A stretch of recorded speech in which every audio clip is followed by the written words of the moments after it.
Hello, my name is Miss Eva Mbabazi and I'm a Ugandan. I'm born in Uganda. I started working as a model in Uganda, but I started up as a beauty contestant in 1992 for Miss Tourism, and then 1992 was Miss Tourism, and then I went in for 1993 for Miss Uganda, and then 1994 is when I did Miss Uganda, and then I left for Germany. That's a little bit of me, basically me. I'm also a mother and a model, and I also own a modeling agency of my own. I will talk about that later, why I own it, and then well, I'm a simple woman, not so much to talk about. Good. Then there is plenty to talk about. Now, you have mentioned you have been to Miss Tourism, Miss Uganda. Yes. Let me ask this question. Yes. Why did you enter these competitions? Actually, one day, how I started this is I was sitting in a coffee shop having some ice cream with a girlfriend, and the lady walks up to me and goes, "Oh, hello, would you like to be in Miss Tourism?" And I'm like, "No, I can't," because that's supposed to be for people who have, let's say, at that time, I did not think that I do a lot, I thought I'm not beautiful, maybe my self-esteem was low. And so, yeah, she asked me to if I wanted, and I said, yeah, but I don't have a sponsor. She said she would sponsor me, so that's how I really started. Many young women, they go into these beauty contests hoping that they want to win because they believe they're beautiful. What does that really? You have been a beauty queen once. Yes. What has it helped you, or what have you achieved through being in the beauty queen? Oh, even if I didn't win the title itself, I have achieved a lot. I have made a portfolio out of it. I have made a name in my country out of it. I have traveled through that beauty contest abroad out of it. And it has helped me. In beauty contesting, I have represented my country a lot. And that is wherever I go, each country I go in, I tell them I'm a Ugandan. And I always tell them that I've been in a beauty contest. And it's not because we think we are beautiful, no. And what they're looking for is also something totally different, really. Maybe you are the lucky one. Because most beauty contestants, they go into these beauty pageants, but after winning a title, then you don't hear about them. That's bad. That's sad, actually. This is what I really pities me, and it hurts me so much for a lady to win a certain title for a certain country. Let's say Miss Uganda, and you win Miss Uganda, the title, and then we don't hear anything so much about you, what you're doing for your country, or maybe starting up a project, maybe start up a charity so that we follow you up and, do something. And that's probably, I'm a hard-headed woman, and even if I did not win, at least I am one of those beauty contestants who contested in that time, who is still doing something good for Uganda, although I didn't win the title. But at least being first runner-up or second runner-up, I'm contented with what I won.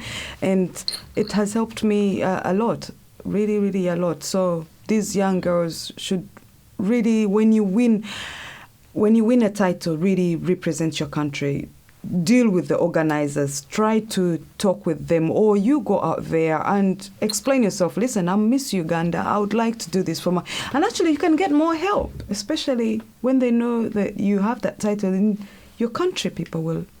Or is it because they don't have good agents? And secondly, the organizers, are they in to make for their own gains or to make their money, as in?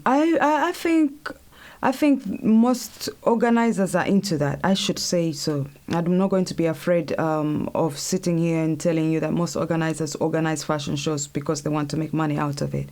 They're not fashion shows, sorry, beauty contests, if you catch my tongue correct.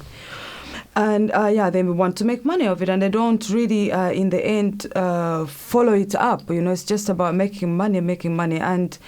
And at the moment, I'm training Miss Central Africa, UK, 2011.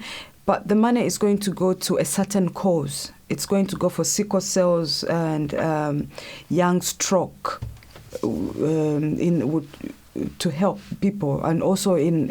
Is the money going to Central Africa? Yeah. Mm-hmm. Yeah. And to help with the project, and it's also going to help with the charities here as well with the sickle cells.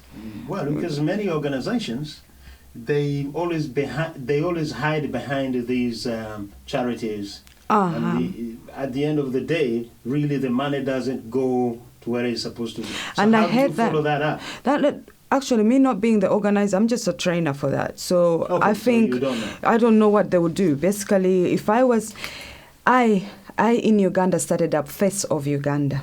And Face of Uganda is basically, I'm not only looking for one girl, I'm also looking for boys and children from 13 years old to 17 and above. You could be 90 years old. So I made it a twist. It's a modeling contest. I made it a twist out of it. And because I organize it, I give money to the winners, million shillings to the boy and the girl, and then 750,000 Uganda shillings to the teenagers. And then it goes, if you get a million, if you're number one, you get a million, number two will get 750, number three will get 500,000 Uganda shillings. I'm talking about Uganda shillings. And it might not be much. I'm looking forward to give them even £1,000 or £3,000 slowly by slowly. What advice are you giving to young women, African women, who wants to get involved in beauty contesting? I advise you young women who want to get into beauty contesting to, one, be punctual, to keep time, be honest, and love people. Because let's say, for example, you're going to be Miss Uganda for Uganda, you have to do a lot for, you go out there, show yourself to the Ugandan events all the time, and try to talk also with your organizers so they know exactly what you're going to do. And I advise them to be strong. It's not easy. Not all of us get to win. Maybe they also have their own special winners that, they're favorites. Don't go because they are going to be they're going to make someone a favorite and so you will lose. No, just go in there to learn and get experience out of it. Even if you don't win, it's a game. Win or lose, someone has to win that title. So if you don't win it, please don't hold things on the organizers and say, they chose her because, she's la la la la. No, the judges do the job. AIL TV has filmed you. Yes. Actually, in one of these catwalks. Did they? It was, yeah. Oh. It is a tiny place. Thank you. But you managed to manipulate the space. Thank you. How do you do it?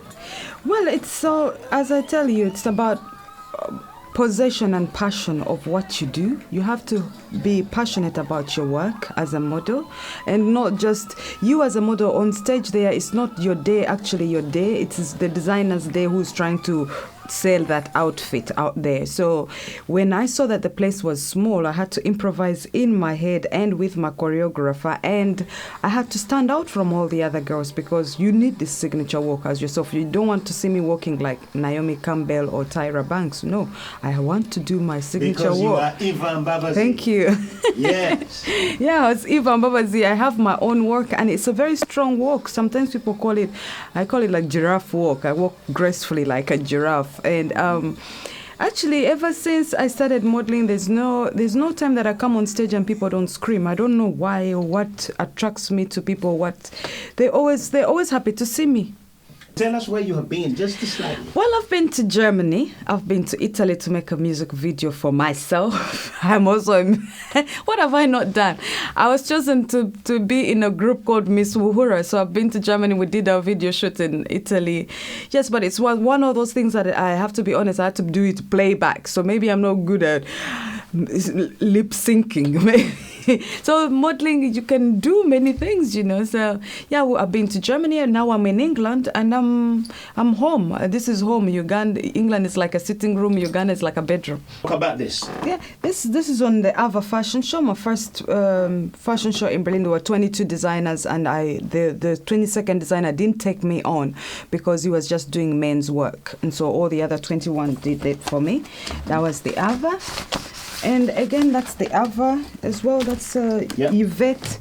the designer, and you can see how these people are looking at me. Yeah, you say my work always makes people happy. That's still Wewusiwa Wupe in Berlin House de Couture, and she made the pants, and these are rhinoceros bones from a Nigerian designer.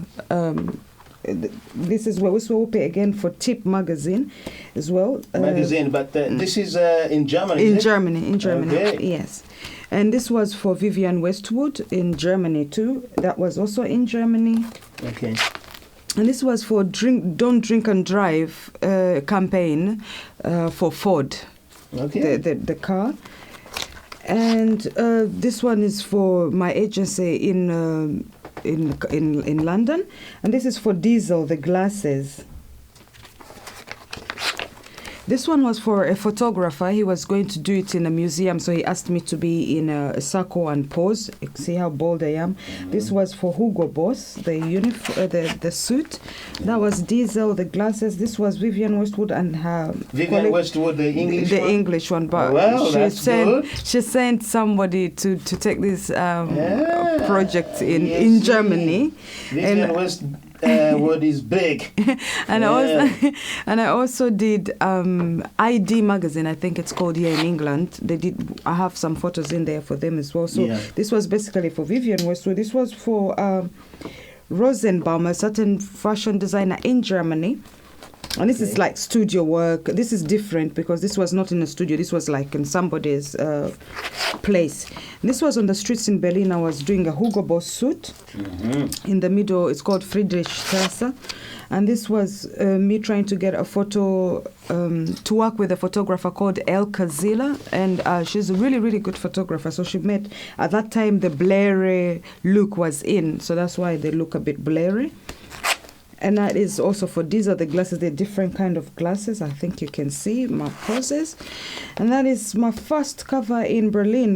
This is latex. It had to be painted on me. I had to stand there and they paint the dress on me by Michel Exua, it's called. And I was lucky that he chose me, and he's the one that made me go to the first fashion show. So after that, he made me a dress, and this was at the fashion show, and this was for Sacked, the designer label. And so it also shows you how different I can pose with different cultures as well, you know. And because I knew I was the only black girl, that's why I made the look a little bit different to stand out. So you always, in your photography, and that was me as a model. I did a music video in Italy with my colleague here, and this was our name, Miss Uhura, and the title of the song was Summer of Love. And that is us, and this is for my collection as well, and this is for Yokodama. Okay, they went. That is that's good, and I can see you have done a lot, and that's nothing actually. There's many more. What is Eva Mbabazi planning to do for the next 3 years? I'm developing now a social network, Eva Models Info. I'm thinking about 2 names right now, planning to do that, and I'm working hard more on the agency to get clients in for my models as well, although the big client base is in Uganda, so I need to probably go in Uganda and get some people to start up other projects as well. And I'm a mother, and also I need to do my day job as a mother, look after my children and take them to school, make sure they come back home.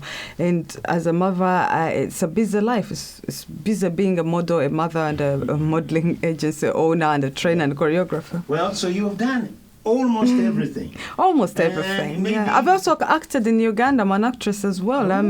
With the Ebonies. Okay. Hello, the Ebonies. So maybe what really makes you stand out because of your attitude? I'm passionate about what I do. I am straightforward with, and I also learn to learn. I like to listen. Patience, I say patience pays, and it always pays to be patient. And even if people come up with bad moods and have had a bad day, I don't let it bother me. When I go back home, then I cry about it, but not in front of the people.